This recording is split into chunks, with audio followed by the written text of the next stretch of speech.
हो सकता है कि किसानों का और मज़दूरों का जो स्थिति है उसमें थोड़ा-सा बेहतर हो सकता है। काहे कि आपके माध्यम से जो समाज में कहा जाएगा बात, वो अगर एक भी किसान हमारे सुनते हैं और समझते हैं, तो निश्चित है कि आने वाला भविष्य उनका सुधर सकता है। तो सबसे पहले आपका भी वेलकम है कि आपने हमें ये मौका दिया। और हम बता दें कि किसान संघर्ष समिति का उद्देश्य यही है हमारा कि किसानों का और मज़दूरों का जो यहाँ पर संख्या है, उसकी जो समस्या है और उस समस्या को लेकर के आगे बढ़ना है और उसकी लड़ाई लड़ना है। और जो समस्या है उसे सुलझाने का हर संभव प्रयास करने हैं। ऐसा नहीं सिर्फ लड़ने का उद्देश्य होती है, हमारी समस्या सुलझाव करने का सबसे पहला प्राथमिकता है। हमें किसान संघर्ष समिति इसलिए बनाया है कि हमारे यहाँ 70% किसान और मजदूर हैं, लेकिन किसानों और मजदूर का नेतृत्व करने वाले, लड़ाई लड़ने वाले कोई ऐसे संस्था या पार्टी नहीं है। सब सिर्फ अपने हक और अधिकार और अपने भावनाओं के साथ खेलते हैं, अपनी रोजी रोटी की बात करते हैं, कारोबारियों के साथ लेन देन करते हैं। इन लोग सिर्फ दूसरे के लिए काम करते हैं, किसानों और मजदूरों के लिए काम नहीं करते। ऐसे भी कहा गया है कि भारत हमारा कृषि प्रधान देश है और किसानों के प्रति किसान बिल के रूप में एक मामला लाए थे और किसान ने धरना प्रदर्शन भी किया था दिल्ली में। पंजाब के बहुत लोग आए हुए थे, तो वहाँ पर आपकी भी भूमिका थी या नहीं थी? उस जो प्रधानमंत्री ने कृषि 3 कानून लाया था, जिससे किसान उसे नाम देते हैं कृषि 3 काले कानून के नाम से जानते हैं। तो उसमें हम लोगों ने, जहाँ तक किसान संघर्ष समिति की बात कहा जाए, तो उसमें किसान संघर्ष समिति अहम भूमिका में रहा और पूरा 13 महीना का जो वहाँ पर आंदोलन चला दिल्ली में, उसका साक्षी भी रहा और हमने 13 महीना खुद हम वहाँ पर रहा। ऐसी कोई बात नहीं है। वहाँ पर पंजाब के जितने भी लीडर थे, खास करके वहाँ पर किसान मजदूर संघर्ष समिति एक सिंधु बॉर्डर पर था, उसके साथ हमें लगातार कैंपेन रहा, वहाँ पर लगातार हमने यहाँ भूमिका के रूप में निभाया। सर, लेकिन किसानों लोग को अभी तक ये नहीं पता है कि आखिर वो धारणा क्यों दिया गया, क्योंकि किसान लोग तो सिर्फ बेचारे अपने खेती बाड़ी और इस समस्याओं को समझ नहीं पाते हैं आखिर वो बिल क्या था। ये संक्षिप्त रूप से हमारे चैनल के माध्यम से हमारे दर्शकों को बताएं कि वो किसान बिल आखिर था क्या। बहुत अच्छा प्रश्न किया है और इस प्रश्न के लिए आपको भी हम धन्यवाद देना चाहते हैं कि आप इतने वर्ष बाद भी, 1 साल से अधिक समय बीत जाने के बाद भी इस प्रश्न को आपने रखे हुए हैं। बहुत बहुत धन्यवाद है इसके लिए।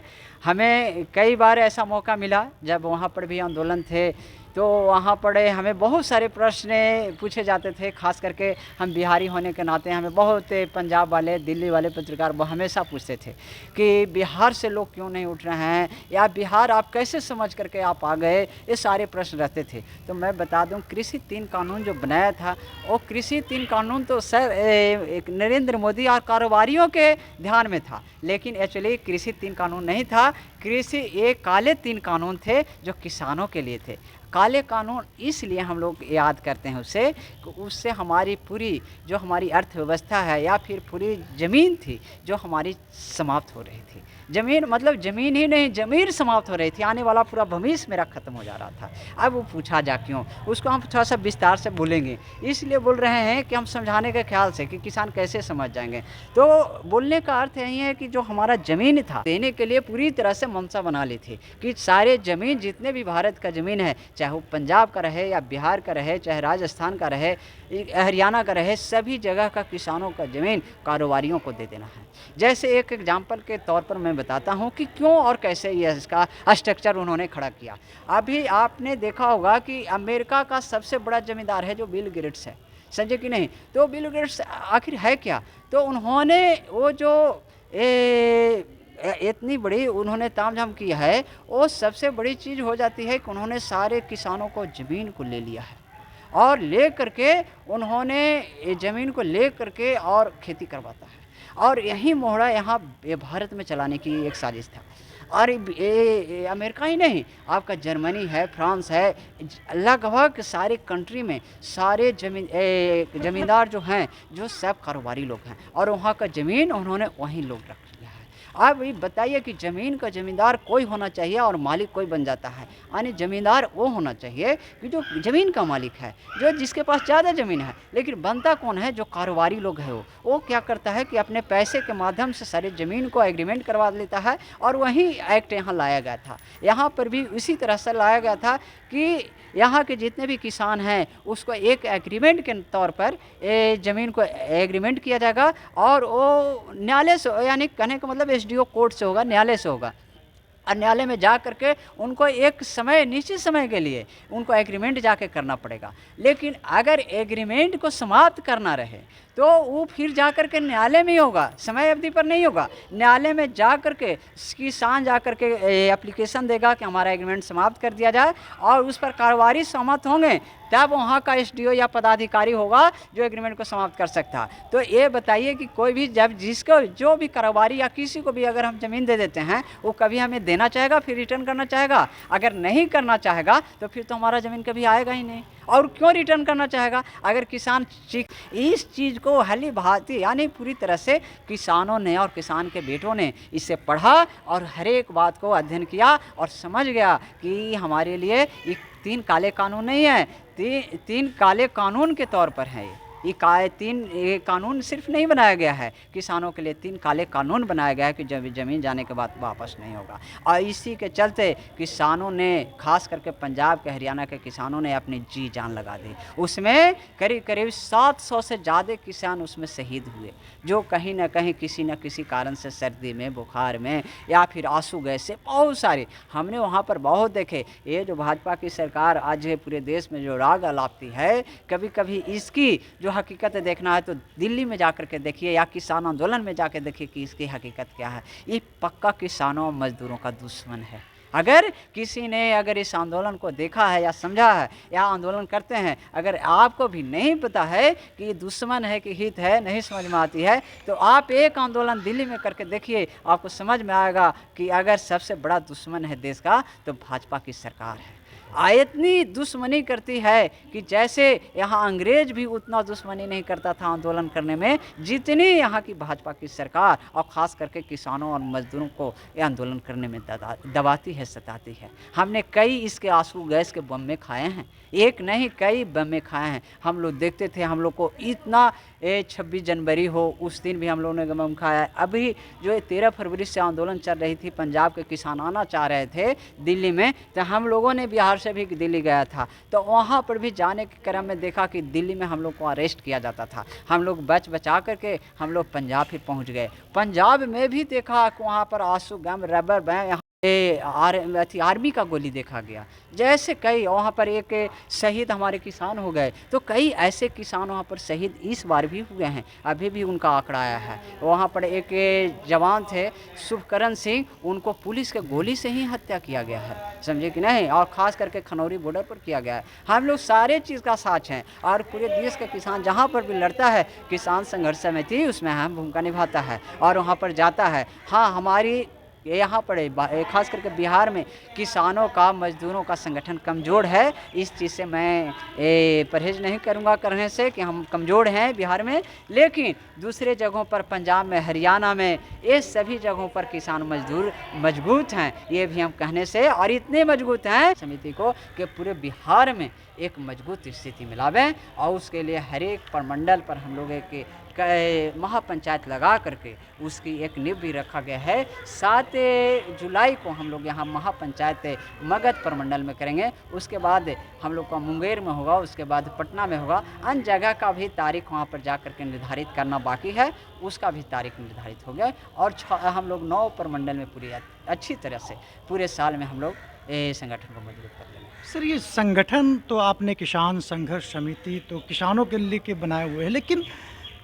और क्या ऐसा मुद्दाएं हैं किसानों का जो किसान लोग समझ नहीं पा रहे हैं और आप उसे समझाने का प्रयास करें? और ये संस्था कब आपने रजिस्ट्रेशन कराया और कितने साल से ये संस्था काम कर रही है? ये किसान थी, हम लोगों ने एक पुल का निर्माण करवाना था। गया जिला का ही पुल है। एग्जाम्पल के तौर पर मैं बता दूं कि केनी श्रीपुर फल्गु नदी है, उसी पुल का निर्माण करवाने के लिए हम उस समय एक आप ही जैसे पत्रकार में थे, हमने समाचार लिखा करता था। वो समाचार के माध्यम से हमने कई बार लिखा। हमने यहाँ का जो पत्रकार हमारे हुआ करते थे कमलेश जी, यहाँ पे वो सीनियर पत्रकार थे, आज दैनिक भास्कर में एक ब्यूरो हैं, तो उनके माध्यम से मैंने इस प्रश्न को डाला। तो उन्होंने कहा कि मैनेजर जी हम लोग सिर्फ लिख सकते हैं समाचार, हम लोग कोई आंदोलन कर करके हम लोग पुल नहीं बनवा सकते जी, इसके लिए आपको सामाजिक कार्यकर्ता या प्रतिनिधि ही बना सकता। तब मैंने पत्रकारिता कम और सामाजिक सेवा ज़्यादा करना स्टार्ट किया, और वहीं से हमारी सामाजिक सेवा और किसान संघर्ष समिति का उद्भव होती है, और उसको हम लोगों ने लड़ करके मात्र कहा जाए कि 1 साल से कम ही में हमने उसको जीता, और वो 28 करोड़ 35 लाख का पुल बना। तब से किसान संघर्ष समिति समझ गया कि किसानों और मजदूरों की जो लड़ाई है वो दूसरे कोई नहीं लड़ेंगे, कोई पार्टी वाले नहीं लड़ेंगे, इसकी लड़ाई अपने लड़ना होगा। तब से हम लोगों ने कई ऐसे मुद्दाओं पर लड़ा और जीता। एक मुद्दा नहीं, कई मुद्दाएं ऐसे रहा, जैसे किसानों के लिए निःशुल्क फसल बीमा का मांग हम लोगों ने सबसे पहले 2014 में ही किया था।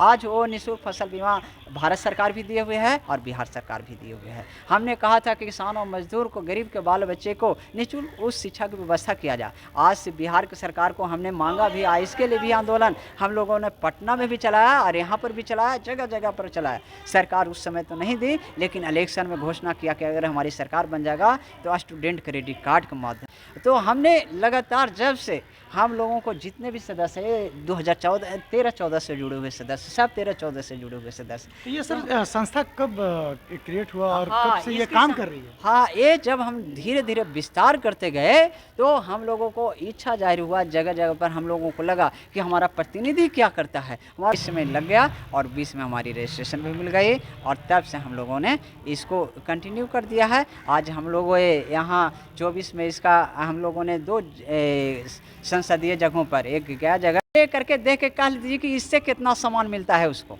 नरेंद्र मोदी खुद 500 रुपया ले सकते हैं, उनका कोई एक आध को चमचा कह दे या जो नीचे काम करने वाला खर्च करता कह दे कि महीना में 500 लेने के लिए तैयार है। आज 500 रुपये तो एक मजदूर का मजदूरी नहीं मिल पा रहा है। बताइए, आई किसान को 500 रुपया उस सम्मान निधि के नाम से, ये किसानों को एक तरह से मजाक किया गया है। इसको बात को समझिए, आप किसी को भी, आप अपने आप को समझिए। महीना में आपको अगर 500 रुपया, किसानों को जो MSP गारंटी कानून की जो चर्चा किए थे स्वामीनाथन समिति, जो MSP का उन्होंने खास करके, स्वामीनाथन को भारत रत्न दिया गया। किसान के नेता थे चौधरी चरण सिंह, उन्हें भारत रत्न दिया। लेकिन भैया इतना देने वाले को तो दे दिया, ठीक है आप अच्छे काम किया, दे दिया, लेकिन किसानों को क्या दिया? वो तो चले गए। उनको देख करके किसानों को क्या मतलब, 10 को दे दिया तो उसे किसान का लाभान्वित हो गया। आपने फसल का कीमत क्या बढ़ाया? आपने अभी तक 26 फसलें होती है, उसमें मात्र 2 फसलों पर MSP मिलती है, धान और गेहूं पर। बाकी अन्य फसलों का क्या स्थिति है? और धान और गेहूं पर भी कई मतलब कुछ राज्य में, पंजाब में मिलता है, हरियाणा में मिलता है। बिहार जैसे स्थिति तो ऐसी हो गई है बिहार में कि यहाँ तो 2006 से ही MSP ख़त्म कर दिया बिहार सरकार ने। यहाँ पर तो आप धान उपजाने में आपका 15-20 रुपये kg पड़ रहा होगा, तो आप बेच रहे हैं 10 रुपये, 12 रुपये, 15 रुपये। यानी यहाँ पर हम लोग का पूंजी भी रिटर्न नहीं हो रहा। अगर कोई किसान है तो आकर के हम लोग को सामने खड़ा होकर के कह दे कि यहाँ से हम पूंजी रिटर्न लेते हैं। यहाँ घाटे की सौदा हो रही है। और ऐसे नहीं, देश का आंकड़ा है कि प्रतिदिन किसान 2000 किसान प्रतिदिन खेती करना छोड़ रहे हैं। और 2014 की आंकड़ा बता रहा हूँ कि हर एक किसान यानी 41 मिनट पर एक किसान आत्महत्या कर रहे हैं। अब बताइए, इतने आप तो ये मोदी सरकार ने इतना छुपा रखा है कि अब इसकी आंकड़ा भी छुपा कर रखा है। अभी आंकड़ा आता था, पहले छपती थी हर एक साल, जो आंकड़ा अब नहीं आता है, समझे कि नहीं? तो जितनी भी कहा जाए नरेंद्र मोदी या फिर भाजपा की सरकार को जितनी भी आप नीचा गिरा सकते, वो किसानों और मजदूरों के लिए कम ही है। तमाम किसानों को हमारे चैनल के माध्यम से क्या कहेंगे? देखिए, हमने तमाम चैनल के बारे में नहीं कुछ कह सकते, लेकिन आप लोग जैसे जो हैं मेहनती हैं, ईमानदारी पूर्वक करते हैं, उनको हम लोग खास करके किसान या मजदूर बहुत बहुत धन्यवाद करते हैं, जो आप इंसानियत से समाचार लिखते हैं या दिखाते हैं। कुछ अब इसमें भी पेशावर हैं। अब क्यों और कैसे हम लोग तो अब ये जब से एक किसान कृषि कानून को रद्द करने का आंदोलन चला था, करीब करीब 19 से 20 से जो स्टार्ट हुई थी, तब से हमने अब चैनल और समाचार देखना बहुत कम कर दिया, बहुत कम। पहले बहुत ज़्यादा देखता था और ख़ास करके इलेक्ट्रॉनिक मीडिया ज़्यादा देखता था, जो अब हम पूरी तरह से छोड़ दिया। अब थोड़ा थोड़ा सोशल साइट देखता है, प्रिंट मीडिया हल्का फुल्का देखता है, सोशल इलेक्ट्रॉनिक मीडिया तो पूरी, क्योंकि उसमें भी अब कारोबारियों का प्रवेश हो गया है। और वो आप देखे होंगे कि जितना किसानों ने आंदोलन चलाया 13 महीना में, आप जा करके देखिए तो कि 13 महीना में उन लोगों ने कितनी समाचार चलाया। आप उसकी साइड निकाल के देखिए की बात करिए ना, किसान के मुद्दे की बात करिए, किसान को कीमत क्या मिल रहा है, फसल का कीमत क्या मिल रहा है, इसकी सिंचाई का क्या साधन हो रहा है, या किसान के बाल बच्चे पढ़ क्या रहे हैं, या इनके गार्जियन की दवा की पैसे कैसे चल रहे हैं। आप ये सब इनकी आर्थिक स्थिति तो देखिए, राजनीतिक स्थिति तो देखिए, ये सब देखने का प्रयास कीजिए। इनके बाल बच्चे कैसे पढ़ते हैं। क्या लगता है कि जिनकी आज जो फसल में कीमत नहीं मिलती, वो अपने बाल बच्चे को अच्छे स्कूल में पढ़ा पाएंगे, अच्छे अस्पताल में दिखा पाएंगे, उनकी 2 जून की रोटी सही से मिल पाएगी, उनकी दवा की बुढ़ारी के समय में, बुढ़ापे के समय में उनकी दवा का कीमत मिलेगा, वो कहाँ से मिल पाएगा। आज स्थिति बहुत सारे, और ख़ास करके बिहार सरकार और भारत सरकार ने स्थिति किसानों मजदूरों को गंभीर करके रख दी है। और आने वाला समय में अगर किसान मजदूर अगर नहीं लड़े तो ये और विकराल रूप धारण करेगा। अपना परिचय दें और इस किसान संघर्ष समिति में आप क्या हैं ये बताएं। मेरा नाम मंजय कुमार हुआ और अभी मैं किसान संघर्ष समिति का अध्यक्ष हूँ, संगठन अध्यक्ष हूँ। और हमारे पास से बहुत सारे जो यहाँ पर सदस्य हैं, हम आपसे रिक्वेस्ट करेंगे कि सारे सदस्यों का परिचय ले लें, कि ताकि समाज में जाए कि किसान संघर्ष समिति कब से चल रही है और कितने कितने काम कर दी है। हम लोग लगातार किसान और मजदूर का मुद्दा उठाते रहते हैं। खास मुद्दा अभी चल रही है MSP गारंटी कानून बनाए सरकार, किसानों और मजदूरों का कर्ज माफ़ करे सरकार, और ख़ास करके बिहार के किसानों को बिजली निःशुल्क मुहैया कराए, और किसानों मजदूरों को 10,000 पेंशन प्रति माह लागू करे। ये 500 पेंशन नहीं, 10,000 पेंशन की मांग कर रहे हैं कि 10,000 पेंशन प्रति माह सरकार कम से कम लागू करे, ताकि किसान और मजदूर का घर चल सके, न कि इसी तरह एकदम खंडर हो जाए। तो इसके लिए हम लोग लगातार संघर्ष कर रहे हैं। और आज उसी के चलते आज हम लोगों का एक पंचायत भी है, और उसी पंचायत में जो खास सदस्य थे उनको बुलाया भी गया है। तमाम खबरों के साथ हमारे साथ जुड़े रहें। धन्यवाद।